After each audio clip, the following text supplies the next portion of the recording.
Урматтуу замандаштар, 26-нан 28 январга карата Бишкек жылуулук электр борборунда болгон окуя боюнча Замандаш саясий партиясы расмий билдирүү кылат. Биздин билдирүү өкмөт башчысы Сапар Исаковго, парламентке жана тийиштүү мамлекеттик органдардын жетекчилерине багытталат.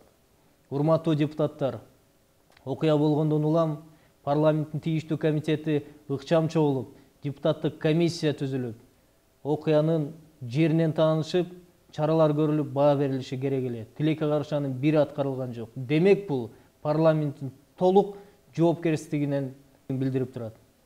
Мен ишенем, парламенттин бул иши боюнча элден баа берилет. Урматтуу Сапар Жумакадырович, өкмөт мүчөлөрү, өткөн окуя боюнча сиздер толук жооптуу деп эсептеймин. Себеби парламентке элдин алдында кышка даярдык мыкты чыгабыз деп ишендиргенсиздер. Буга сөзсүз түрдө жооптуу адам табылышы керек.